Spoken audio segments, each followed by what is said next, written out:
Hello friends. So last videos में हम लोग देख रहे थे कि हम कई सारी कमांड्स का कैसे यूज़ करेंगे हम कैटलॉन में, बेसिक कमांड्स का। उसमें से कुछ कमांड्स बाकी थे जो जिसका मैंने बोला था कि मैं आपको अगले वीडियो में बताऊंगा। हमने कुछ बेसिक कमांड्स कर लिए थे, open browser, maximum text, set text, screenshots, text screenshots कैसे लेना है वो हमने देख लिया था इसमें। अब हम नेक्स्ट कमांड्स देखते हैं कि navigate to URL, back, your switch. ये स्विच वाला बहुत इंपॉर्टेंट है कि स्विच कैसे करते हैं। तो हम ऐड करते हैं इसमें, और ऐड करने के बाद हम स्विच, अब switch to window index. Switch to window index का मतलब ये होता है कि ये नल में हमें कोई वैल्यू देना होती है, राइट। कोई वैल्यू हम नल में देते हैं और इस वैल्यू होती है इसकी ज़ीरो, इंटीजर में होती है इसकी वैल्यू हमेशा। कोई भी नंबर होता है इसमें, नंबर ही फॉर्म में हमें देना होती है ये। तो उसमें हमें विंडोज़ में नल की बजाय हम इसमें जा सकते हैं, इसमें कमांड में, और ज़ीरो, वन या वन कुछ भी हम वैल्यू दे सकते हैं। वो कैसे सिलेक्ट डिपेंड करेगी। Switch to window index. Window index का मतलब ये है कि जैसे विंडो में पूरी इंडेक्सिंग की हुई होती है। ये अभी जो मैं फर्स्ट विंडो होती है वो मेरी हमेशा ज़ीरो से शुरू होती है, दूसरी वन, टू, ऐसे, राइट। डिफरेंट डिफरेंट अलग अलग होती है। तो अलग अलग में कमांड्स इसमें मेरे पास अलग अलग इंडेक्सेस होते हैं। वो इंडेक्सेस पे मान लो मैंने एक इस पे क्लिक किया और दूसरा मेरा टैब ओपन हुआ, ये दूसरे टैब ओपन हुआ, तो इसमें स्विच करना है तो ये ज़ीरो था हमेशा, जो पहला होगा वो ज़ीरो होगा, दूसरा वन होगा। तो अगर मुझे दूसरी विंडोज़ पे स्विच करना था तो मुझे क्या लिखना पड़ेगा यहाँ पे, वन, मतलब मुझे वन पे स्विच होना होगा, राइट। स्विचिंग करूँगा मैं तो ये कमांड ऐसी स्विच पे आ जाऊंगा मैं, राइट। अब स्विच करने के बाद अगर मुझे वापस से क्लोज करवाना है, मान लो मुझे वापस में वन पे होने के बाद मुझे कोई एक टैब क्लोज करवाना है, तो मैं वापस से एक कमांड ऐड करूंगा। और कमांड ऐड करने के बाद मैं क्लोज विंडो इंडेक्स, मतलब मुझे कोई जो भी ये करवानी है क्लोज, उसमें मैं यहाँ पे नंबर डालूंगा। और ये यहाँ पे ऑप्शन था, पहले दिख नहीं रहा था, ये नंबर सिलेक्ट किया और यहाँ नंबर में मुझे देना पड़ेगा कि ज़ीरो वाली को बंद कर दो। मतलब मैं स्विच हो गया, उसके बाद ज़ीरो वाली जो थी, जो मेरी पहली वाली मेन थी, इसको बंद कर दो, मैं इस पे स्विच हो गया हूँ। इसका मतलब ऐसा, मतलब पहले मैंने क्या किया, यहाँ पे क्लिक किया तो ये वाली आई, वन हुई मेरी, ये ज़ीरो थी इंडेक्स की, ये वन हुई। अब मुझे वापस स्विच करना, ज़ीरो को बंद करना है तो ये वाली बंद हो जाएगी ऐसे, राइट। तो ये वाली क्लोज हो गई स्विच। तो इस तरह से स्विचिंग करना ज़रूरी होता है। कई बार क्या होता है कि हमारा मेन, हमारा जो कैटलॉन स्टूडियो है हमारा मेन, वो इसी वाली पे रह जाता है और असली फंक्शनैलिटी यहाँ चलती रहती है। तो स्विचिंग इसीलिए इम्पोर्टेंट है कि अगर एक ब्राउज़र में दूसरी ओपन हो गई, तो अब ये दूसरी ओपन होने के बाद असली एक्शन यहाँ हो रहा होता है और हमारा यहीं पे ढूंढता है, हमारा जो हमारा कैटलॉन है वो इसी यही एलिमेंट ढूंढता रहता है और यहाँ देखता ही नहीं है, जबकि यहाँ वो एलिमेंट होना चाहिए। तो वो फेल बता देता है कि नो एलिमेंट फाउंड, ऐसा करके वो बता देता है। तो इसीलिए स्विचिंग और क्लोजिंग ये बहुत इंपॉर्टेंट है किसी भी उसमें। तो ईजिली कैटलॉन में कमांड्स दी गई है। Open and close browser open किया था, ऐसे ही क्लोज ब्राउज़र भी कर सकते हैं हम लोग। क्लोज की भी कमांड होती है कि मुझे अगर क्लोज करना है ब्राउज़र, यहाँ से मुझे क्लोज करना है तो मैं क्लोज करवा सकता हूँ, राइट। डायरेक्टली ब्राउज़र क्लोज कर देगा। सेव हमेशा करते जाएं बीच बीच में। अब एक इंपॉर्टेंट कमांड एक और होती है, call test case in another test case. मतलब क्या होता है कि रीयूज करने का, मुझे अगर एक टेस्ट केस को दूसरे में रीयूज करने का है तो मैं कैसे करूँगा। अब जैसे हमने इनिशियल में दो टेस्ट केसेस बनाए थे, ये दूसरा वाला ब्लैंक है, राइट। अब मैंने इसमें लिख दिया कि गूगल पे जाके सर्च कर लेगा। अब गूगल पे सर्च पे जाने के बाद अब मुझे ऐसा करवाना है कि नहीं, सर्च होने के बाद मुझे एक्चुअली वापस से सर्च करना है या कुछ और चीज़ करना है, उसमें आगे मुझे दूसरी लिंक पे जाना है। तो मैं क्या करूँगा, यहाँ पे एक कमांड ऐड करूँगा और उसमें एक कमांड होती है कॉल, कॉल टेस्ट केस वाली एक कमांड होती है। मैं आपको देख के बताता हूँ इसमें कि कॉल टेस्ट केस वाली एक कमांड जो आप रन करेंगे, उस कॉल टेस्ट केस वाली कमांड के थ्रू जो है हम लोग कॉल कर सकते हैं एक टेस्ट केस को दूसरे वाले में और दूसरे को तीसरे में। ऐसे हम डिफरेंट डिफरेंट एक ही टेस्ट केस को हम कॉल कर सकते हैं, राइट। तो कॉल टेस्ट केस की कमांड कैसे यूज़ करते हैं हम लोग देखते हैं इसमें।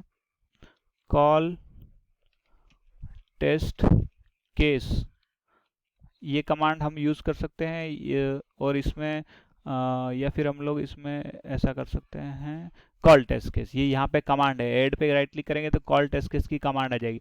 अब कॉल टेस्ट केस की कमांड आने के बाद पूछता है कि किस टेस्ट केस को कॉल करना है। अब मैं अभी टेस्ट केस 2 में हूँ तो मुझे 1 को कॉल करना है, जो गूगल वाला पे हम गए थे, तो मैं 1 को सिलेक्ट कर लूँगा। तो देखिए इसने क्या किया, ये क्या करेगा कि उस टेस्ट केस को कॉल कर लेगा 1 वाले को, मतलब google.com पे जाएगा, हिट करेगा सर्च, स्क्रीनशॉट लेगा, ये सब काम वो कर लेगा। उसके बाद इसमें आके अगर आपको करवाना है कि एक फिर से आपको कुछ नई लिंक पे नेविगेट करवाना है, तो आप क्या करेंगे, यहाँ से नेविगेट टू यूआरएल। अगर मुझे दूसरे यूआरएल पे क्लिक करवाना, मैं गूगल पे था, अब उसके बाद मुझे जीमेल पे नेविगेट करवाना था, वो एक्शन करने के बाद तो मैं gmail.com लिख दूंगा यहाँ पे, और वो gmail.com पे जाके हिट करेगा। तो इससे पहले टेस्ट केस से मेरे सारे ये काम टेस्ट केस 1 से हो जाएंगे, और दूसरे में मुझे बस नेविगेट का लिखना है। तो इस तरह से मैं उसको रीयूज कर सकता हूँ। अब इन दोनों को रन करने के लिए मुझे क्या करना होता है, जैसे मैंने बताया था कि टेस्ट सूट का कॉन्सेप्ट बहुत इंपॉर्टेंट है इसमें। तो टेस्ट सूट बनाना होती है, इसमें क्या होता है, हमें टेस्ट केसेस जो 2 हमारे बन गए, टेस्ट सूट क्या होता है, test suite is the collection of the test cases, right. तो test suite is the collection of the test cases, तो मैं क्या करूंगा कि टेस्ट सूट बनाऊंगा। तो टेस्ट सूट बनाने के लिए मुझे टेस्ट सूट का एक फोल्डर ऑलरेडी दिया हुआ है। यहाँ इस टेस्ट सूट फोल्डर में मैंने एक टेस्ट सूट लिखा, अब मैं लिखता हूँ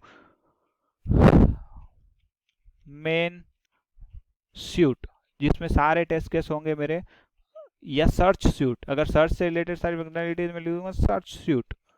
ये मेरी सूट बन गई। अब इसके अंदर क्या करना पड़ेगा मुझे, सर्च सूट बन गई, इसके अंदर मुझे टेस्ट केसेस ऐड करना पड़ेगा, because suite is the collection of the test cases. तो टेस्ट केसेस 2 बनाए, अब इस सूट में इन 2 टेस्ट केस को लाना पड़ेगा। तो यहाँ पे ऐड क्लिक करूंगा, तो ऐड जैसे ही क्लिक करते हैं, इसमें फैसिलिटी है कि आपको दिखाएगा कितने टेस्ट केसेस अवेलेबल है आपके पास। वो सारे test cases add and continue भी कर सकते हो, ओके करेंगे तो वो टेस्ट केस यहाँ आ गए, राइट। वो टेस्ट केसेस दोनों यहाँ आ गए। अब उस टेस्ट केस दोनों आने के बाद अगर उनमें कोई डेटा सेट करवाना है तो शो बाइंडिंग वाला हम देखेंगे एक दिन, अगली हमारे क्लासेस में शो बाइंडिंग वाला देखेंगे कि कैसे करते हैं, और उसके थ्रू हम लोग देखेंगे कि कैसे बाइंड करके टेस्ट केसेस हम लोग एग्जीक्यूट कर सकते हैं, राइट।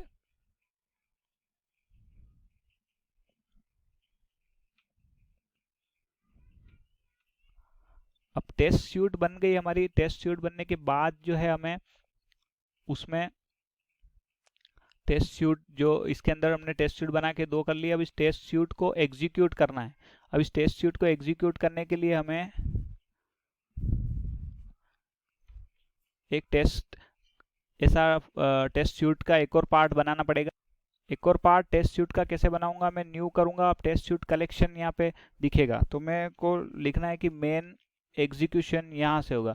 जितनी भी सारी टेस्ट सूट बनी है, पहले सारे टेस्ट केसेस, उन टेस्ट केस का कलेक्शन टेस्ट सूट, और उन टेस्ट सूट को रन करने के लिए यहाँ मुझे मेन एग्जीक्यूशन लिखना पड़ेगा, एक नया ऐड करना पड़ेगा, राइट क्लिक करके टेस्ट सूट कलेक्शन, पहले मैंने ऐड किया था वो टेस्ट सूट था, राइट। ये करने के बाद अब इसमें इस टेस्ट सूट का मेरे को एग्जांपल देना है कि हो सकता है कई सारा बड़ा प्रोजेक्ट हो जाए और कई सारी टेस्ट सूट आ जाए।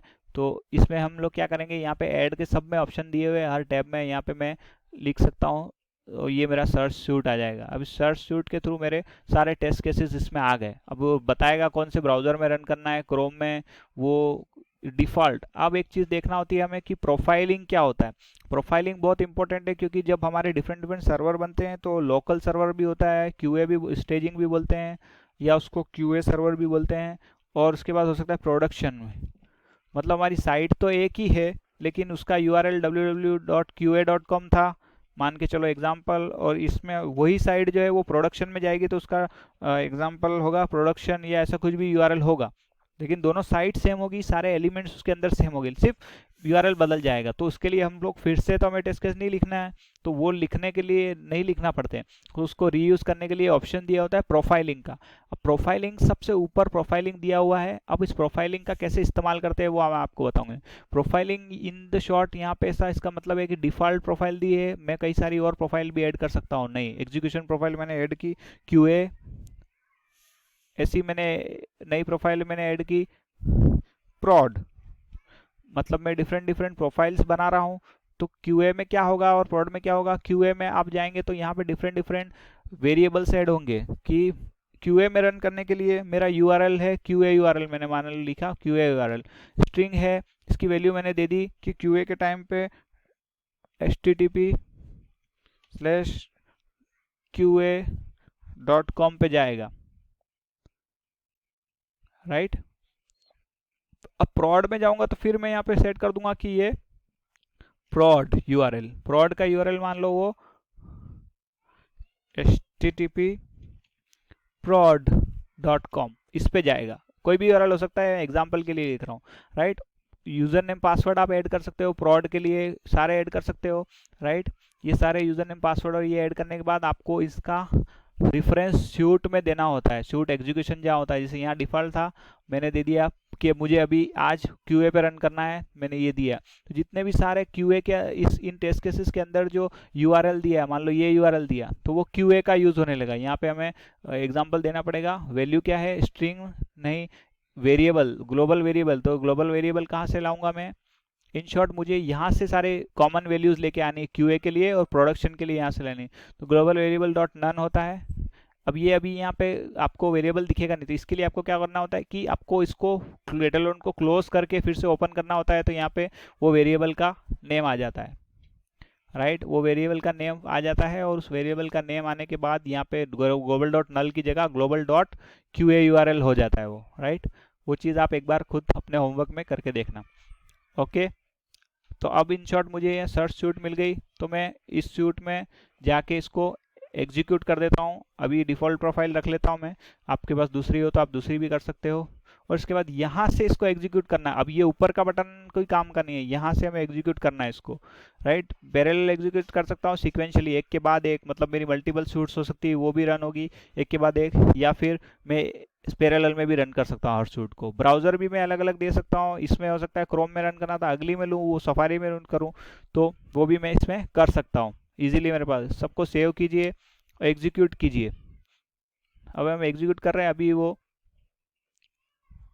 अब टेस्ट सूट सर्च सूट है तो नो टेस्ट केसेस ऐसा बोल रहा है वो, मतलब इसके अंदर टेस्ट केसेस नहीं है, लेकिन मैंने तो ऑलरेडी यहाँ पे टेस्ट केसेस दिए हुए हैं, राइट।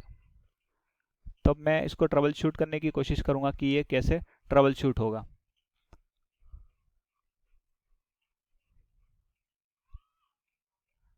मैंने ट्रबल शूट किया तो मैंने यहाँ पे सेव नहीं किया था इसको, इसलिए वो रन नहीं हो रहा था, नो टेस्ट केस बता रहा था। तो मैंने जाके मेनली सबको सेव किया और उसके बाद वापस मेन एग्जीक्यूशन में आके जब मैंने इसको एग्जीक्यूट किया तो ये रन स्टार्ट हो गया। अब अभी टेस्ट फेल भी हो सकता है, पास भी हो सकता है। ओपन ब्राउजर करेगा, गूगल में जाएगा, फर्स्ट टेस्ट केस 1 और टेस्ट केस 2 ऐसे रन करेगा वो आपके सामने, राइट। तो इन शॉर्ट आपको प्रोसेस में समझाने की कोशिश करा, वो प्रोसेस आपको समझ में आई होगी। मैक्सिमाइज किया, अब वो इंटर करेगा, नहीं तो हो सकता है आपको वो आईडी भी चेंज करके देखना पड़े, लोकेटर चेंज करना पड़े उसमें। बट इन शॉर्ट आपको जो प्रोसेस में बताना चाह रहा हूँ कि कैसे प्रोसेस एग्जीक्यूशन होता है, वो आप समझ गए होंगे कि प्रोसेस एग्जीक्यूशन में कैसे काम करता है, कैसे हम टेस्ट केसेस बनाते हैं, कैसे हम टेस्ट केसेस के अंदर डेटा डालते हैं, वो ऑब्जेक्ट रिपोजिटरी में हमें लोकेटर डालते हैं, फिर हम टेस्ट केस को रन करने के लिए सिंगल भी रन होते ही है यहाँ से, लेकिन हमें ऑब्जेक्ट हमेशा टेस्ट सूट बनाना होता है। टेस्ट सूट बनाइए, उस टेस्ट सूट में भी मल्टीपल टेस्ट सूट, उसको एग्जीक्यूट करने के लिए एक नई टेस्ट हमें एक कलेक्शन बनाना पड़ता है, टेस्ट सूट कलेक्शन यहाँ से न्यू में, और फिर उसको हमें रन करना पड़ता है और हमें यहाँ से रिपोर्ट मिलती है उसकी, राइट। तो आपको होप प्रोसेस समझ में आ गया होगा। प्रोसेस से रिलेटेड आपको जो भी क्वेश्चंस हो, क्वेरीज हो, आप मुझे कमेंट करके पूछ सकते हो, और भी कोई डिटेल्स चाहिए तो आप मुझे पूछ सकते हो। लाइक और सब्सक्राइब ना करना ना भूले। Thank you very much, bye bye.